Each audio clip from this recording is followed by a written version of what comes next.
Salutations, Songbirdians! Welcome to another episode of First 5 Pages. Today's episode is about racing to the top. Disney's F1 racing collaboration webcomic. Here's the drill. I read the first 5 episodes or more of a webcomic, I tell you what it's about, and you comment your best suggestions of what you would like me to read next. Don't forget to like and subscribe if you want to see more from my channel. Here is what Mickey and F1 race and Formula 1 racing to the top is all about. In the city of Duckburg, Mickey Mouse leads a Formula 1 racing fan club that gets invited to observe a racing team so they can create a documentary about what goes on behind the scenes.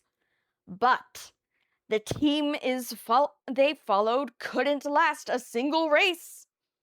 Thus, Mickey and friends step up to save the documentary with their ultra racing knowledge.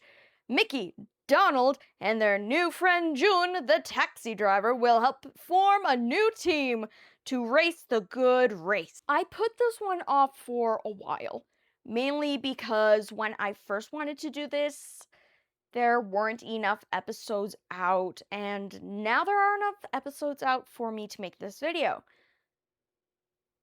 Time for me to read it and tell you what I think. I love that they have Pete managing the rival team.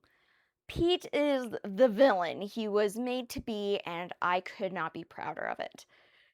One thing that makes me nervous about fictional sports media, though, is that there is a lot of ground to cover, and explaining every little thing would take hours. So, one challenge every sports media has to face, be it like Haikyuu or any soccer or American football show, they all have to try and cover the information the audience needs about the sport while balancing the action. And a lot succeed, a lot fail. It's just a challenge that is unique to sports medium, and part of why I stay away from it. For an excellent example of a story that succeeded in one medium, failed in another, is God of High School. They did not do a very good job of balancing the history of different martial arts with the action to progress the story in a timely manner.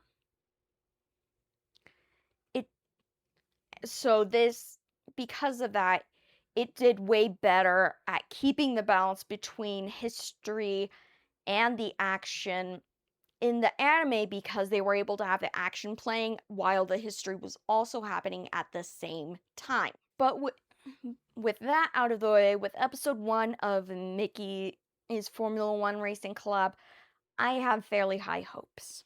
The episodes are long, so you're gonna be spending either a full 5 to 10 minutes on them. I wind up spending mostly 7-ish minutes when I read it. But yeah, they are kind of long for webtoon chapters. And don't quote me on this. This is pure speculation. But I am pretty sure this was a manga beforehand, and they are just straight up coloring every manga panel and uploading it as a single episode, which manga have so many panels in a single chapter, it takes a while to read when you scroll. It's not a complaint, just what I think might be happening here. Now, the story would make a good racing movie or TV show, but I personally believe that this would make an excellent Toontown movie, given races take place in real world locations, and the cast, aside from Mickey and friends, are all human. I also just miss Toontown style movies. Like, I want to see living people talk to cartoons like in Who Framed Roger Rabbit. Please, please, I am begging. I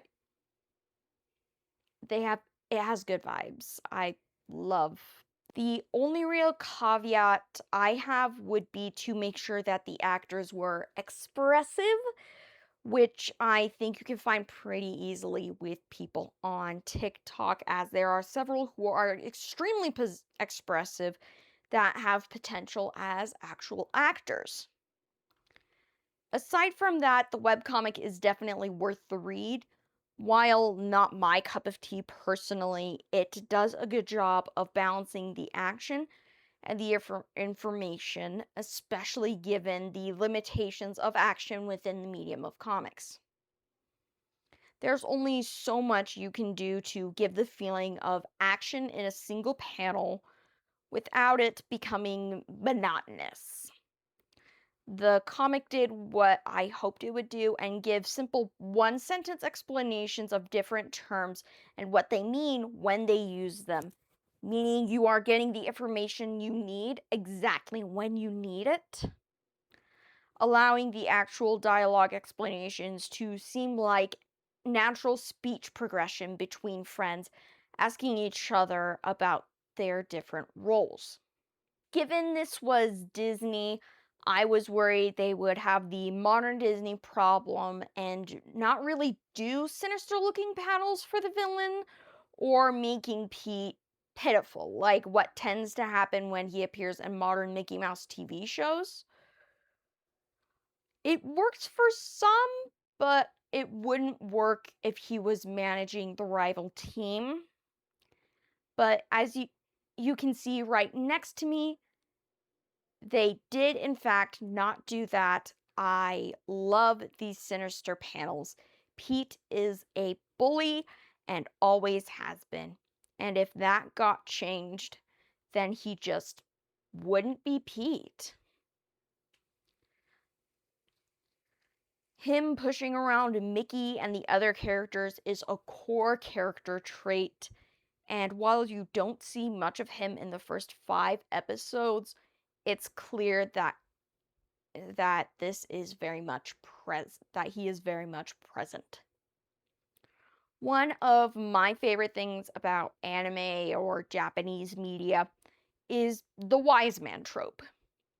This is the guy who loves tea and typically dispenses wisdom at the drop of a hat. These guys have maximum potential and tend to play off for laughs either through their own action or through a secondary trope. While I expected this trope to appear in this webcomic, I didn't expect the wise man to be Donald, anger management failure, Duck. I I love this. I am going to look and see if there is a manga of this I could rent out to see if someone makes Donald so angry he breaks the teacup, because that would be peak. That would be peak. Anyway, thank you for watching this video. Until next time.